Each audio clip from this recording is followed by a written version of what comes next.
What happens when a talk show host pushes a beloved guest too far, live on television, in front of millions of viewers? It only took 34 seconds of pure chaos for Piers Morgan to completely lose control and get himself kicked off his own show after a confrontation that left the entire studio in absolute shock. This is the story of how one woman refused to be silenced, and how a host's arrogance led to the most dramatic exit in daytime television history.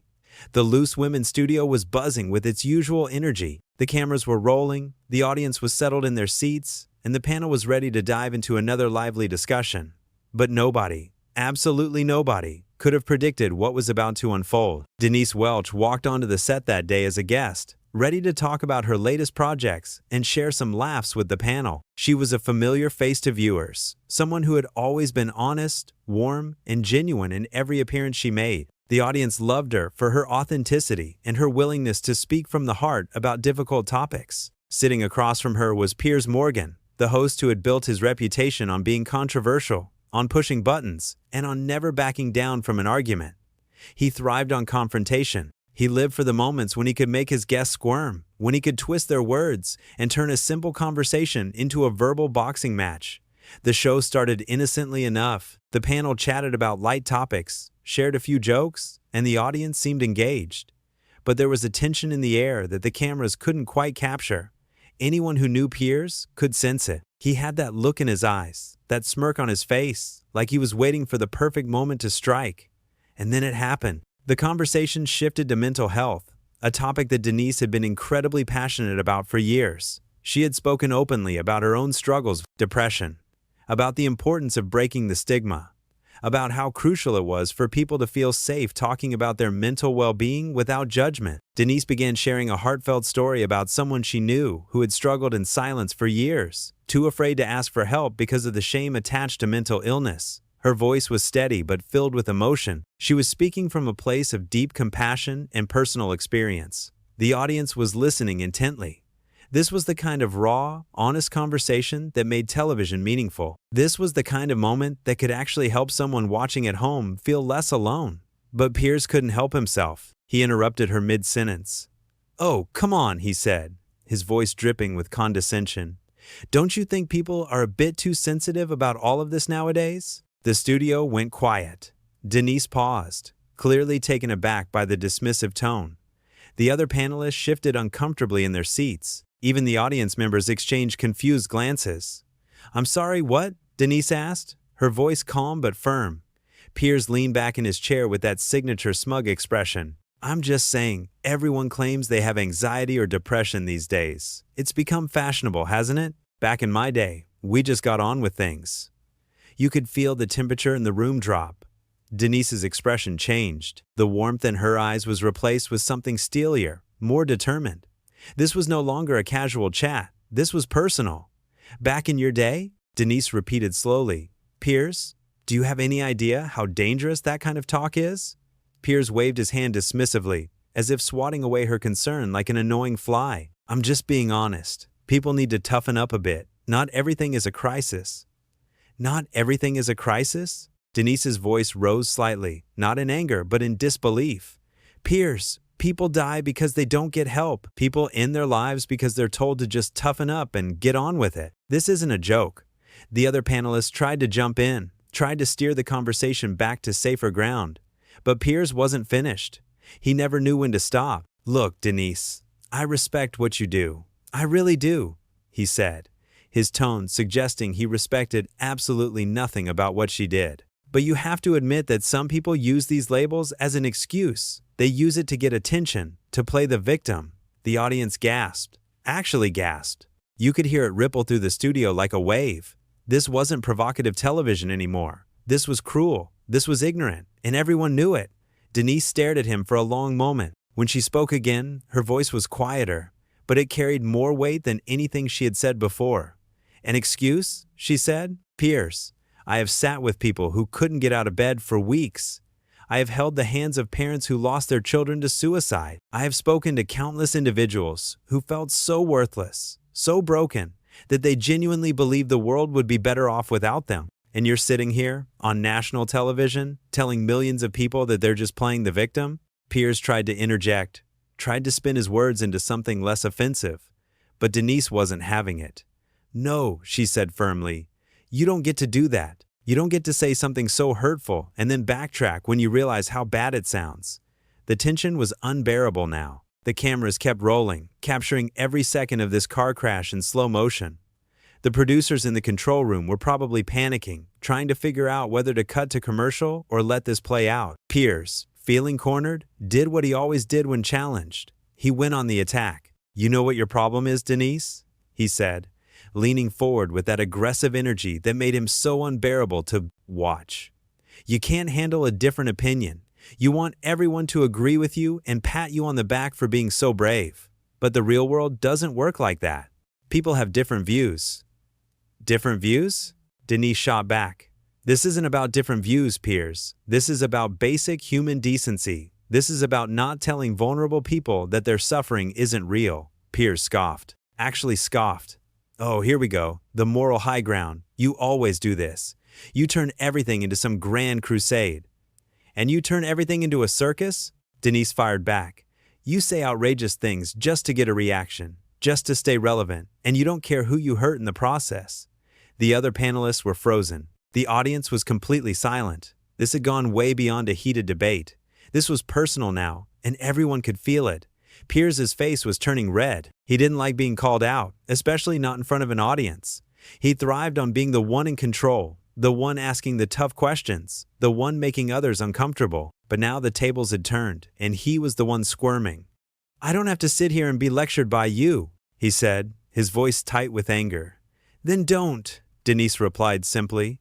"No one's forcing you to be here. It was such a simple statement, but it hit like a bomb." The implication was clear. If you can't have a respectful conversation, if you can't show basic compassion, then maybe you shouldn't be hosting a talk show at all. Piers stared at her, his jaw clenched. You could see the gears turning in his head, trying to find some clever comeback, some way to regain the upper hand. But for once in his life, he had nothing. The silence stretched on for what felt like an eternity.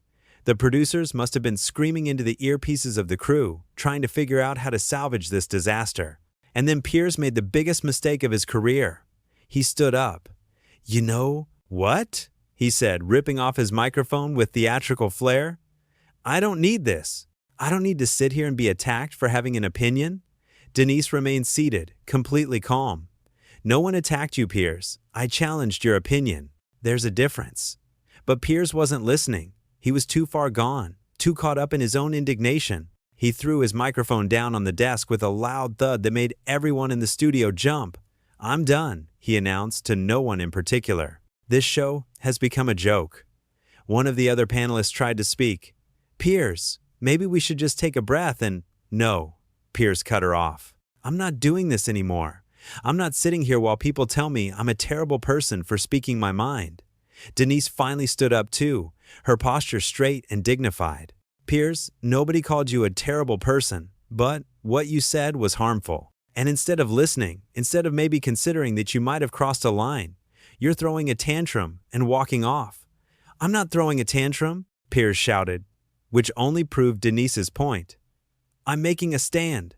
I'm refusing to be silenced by the thought police." The audience was utterly stunned. Some people had their hands over their mouths in shock.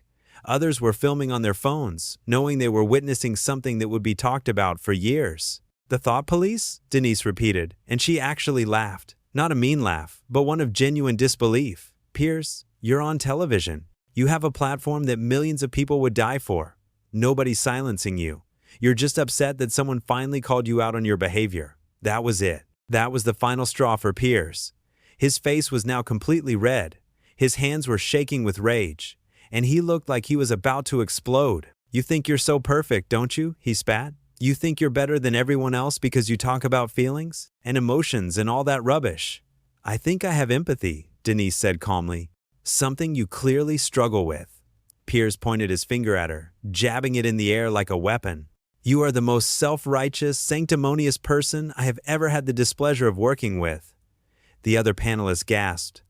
The audience was in complete shock. This wasn't television anymore. This was a full-blown meltdown, happening in real time. Denise didn't flinch. She didn't raise her voice. She didn't sink to his level. She simply looked at him with something that resembled pity and said, "Is that really how you want to be remembered, Piers? As the man who had a breakdown on live television because someone disagreed with him?" That question hung in the air like smoke. It was the kind of question that cut through all the noise, all the theatrics, and got right to the heart of the matter. This wasn't about mental health anymore. This wasn't even about their argument. This was about a man who had built his entire career on being controversial, on being confrontational, and it had finally caught up with him. Piers opened his mouth to respond, but nothing came out. For the first time since the confrontation began, he had no words. He looked around the studio, at the shocked faces of the crew, at the horrified expressions of the audience members, at the other panelists who were clearly embarrassed to be associated with him. And then, without another word, he turned and stormed off the set. The cameras followed him as he marched toward the exit, his footsteps echoing through the now silent studio. He shoved past a crew member who tried to stop him, nearly knocking over a camera in the process. The heavy studio door slammed behind him with a deafening bang that seemed to punctuate the entire disaster. The studio remained frozen. Nobody knew what to do. This had never happened before. Hosts didn't just walk off their own shows. Not like this. Not in the middle of a live broadcast. Denise slowly sat back down, her composure never wavering. One of the other panelists reached over and gently touched her arm, a silent gesture of support. The audience began to clap. It started small, just a few people, but then it grew. Within seconds, the entire studio was applauding Denise, a standing ovation for the woman who had stood her ground against a bully. Through it all, Denise remained humble. She didn't smile triumphantly. She didn't gloat. She simply nodded in acknowledgement, her eyes slightly misty, perhaps from the weight of what had just happened. One of the producers rushed onto the set, frantically trying to figure out how to continue the show. The remaining panelists huddled together, whispering urgently. The audience was still buzzing with energy, people turning to their neighbors and discussing what they had just witnessed. Denise took a deep breath and looked directly into the camera. "I'm sorry you all had to see that," she said to the viewers at home, "but I'm not sorry for what I said.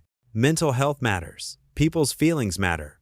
And we all have a responsibility to speak with kindness and compassion, especially when we have a platform like this." The applause erupted again, louder this time. People in the audience were wiping tears from their eyes. The other panelists were nodding in agreement, clearly moved by Denise's grace under pressure. Behind the scenes, chaos was unfolding. Piers had apparently locked himself in his dressing room, refusing to come out or speak to anyone. The producers were in emergency meetings, trying to figure out what to do next. The network's phones were ringing off the hook with calls from viewers, journalists, and concerned parties. Back in the studio, the show somehow continued. The remaining panelists tried their best to carry on with the scheduled segments, but it was impossible to ignore the elephant in the room. Or rather, the absence of the elephant who had stormed out minutes earlier. During a commercial break, Denise sat quietly, processing everything that had happened. The other panelists gathered around her, offering words of support and encouragement. "You did the right thing," one of them said. "He was completely out of line." Another added, "I can't believe he just left like that." A third said, shaking her head in disbelief. Denise smiled weakly. "I didn't want it to go that way," she admitted. "I really didn't. I just couldn't sit there and let him say those things. Not about something this important." When the show came back from commercial, one of the producers had made the decision to address the situation head on. One of the panelists, looking directly at the camera, said, "As you can see, Piers has left the studio. We're going to continue the show without him today." It was a simple statement, but it spoke volumes. The show would go on, the conversation would continue, and most importantly, hurtful rhetoric would not be tolerated, no matter who was saying it. The rest of the episode was a masterclass in professionalism. The panelists discussed the topics they had planned, took questions from the audience, and tried to bring some normalcy back to the program. But everyone knew that this episode would be remembered for one thing and one thing only: the moment Piers Morgan lost control and walked off his own show. Throughout it all, Denise remained poised and articulate. When asked by an audience member how she was feeling, she responded with characteristic honesty. "I'm shaken," she admitted. "I never want to be in a confrontation like that, but I also know that silence can be more dangerous than conflict. If staying quiet means allowing harmful messages to go unchallenged, then I'll speak up every single time." More applause, more support, more validation that she had done the right thing. As the show wrapped up, there was a sense of something significant having shifted. This wasn't just a dramatic television moment. This was a statement about what was acceptable and what wasn't. This was a line drawn in the sand. This was proof that bullies, no matter how powerful or influential, could be held accountable. The cameras finally stopped rolling. The audience filed out of the studio, still buzzing with excitement and disbelief. The crew began packing up equipment, everyone talking at once about what they had just witnessed. Denise gathered her things, thanked the other panelists, and headed toward the exit. As she walked through the corridors of the studio, staff members stopped to shake her hand, to thank her, to tell her how brave she had been. She smiled and nodded at each person, but you could see the exhaustion in her eyes. Standing up to a bully was draining work, even when you knew you were in the right. Meanwhile, Piers remained locked in his dressing room. Production assistants had tried knocking, had tried calling his phone, but he refused to respond to anyone. It was as if he was waiting for someone to come and beg him to return, to apologize, to tell him he was right all along. But that moment never came, because this time, Piers had gone too far. This time, his controversial statements had real consequences. This time, he couldn't charm or bully his way out of the mess he had created. The clip of the confrontation spread like wildfire online. Within hours, it had millions of views. People were dissecting every word, every facial expression, every moment of the exchange. Social media was flooded with reactions, and the overwhelming consensus was clear. Denise had handled herself with incredible dignity, while Piers had shown his true colors. Mental health organizations praised Denise for speaking out. Viewers shared their own stories of struggling with mental illness and thanked her for defending them. Support poured in from all corners, from celebrities to ordinary people who had been touched by her words. And through it all, Piers remained silent. His social media accounts, usually so active and provocative, went dark. His team released no statements. It was as if he had simply vanished. The studio, once a place where Piers reigned supreme, now felt different without him. The remaining shows that week had guest hosts filling in, and the dynamic was noticeably warmer, more inclusive, more compassionate. It was as if a dark cloud had lifted. Denise returned home that evening, emotionally exhausted but satisfied that she had stood up for what mattered. She had received hundreds of messages from people thanking her, sharing how her words had impacted them, telling her she had given them courage. She sat in her quiet living room, replaying the day's events in her mind. She hadn't gone on that show looking for a fight. She hadn't planned to be the center of such drama. She had simply wanted to have an honest conversation about something she cared deeply about. But when faced with cruelty disguised as honesty, when confronted with dismissiveness masquerading as opinion, she had chosen to speak up. And in doing so, she had reminded everyone watching that kindness wasn't weakness, that compassion wasn't sensitivity gone mad, and that standing up to bullies was always worth it, no matter the cost. The following days brought even more developments. Network executives held emergency meetings. Viewing figures for the episode had been astronomical, but for all the wrong reasons. Advertisers were concerned about being associated with the controversy. Staff members were reportedly upset about the hostile work environment that had been exposed. Behind closed doors, difficult decisions were being made about the future of the show and everyone involved. But through all the corporate meetings and damage control, one thing remained crystal clear. What had happened that day in the studio had been a turning point. It was a reminder that television personalities, no matter how popular or controversial, were not untouchable. It was proof that audiences valued respect and empathy over shock value and conflict.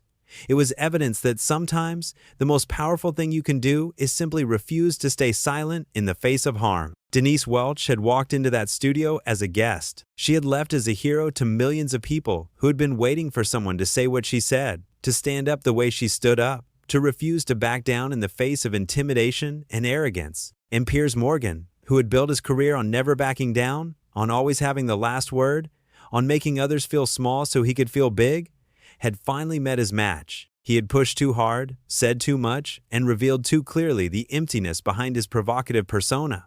The door he had slammed on his way out had closed on more than just that day's show. It had closed on an era of television where cruelty was celebrated as honesty, where putting others down was praised as courage, where having a platform meant never having to consider the impact of your words. What happens when a talk show host pushes too far? When arrogance meets authenticity?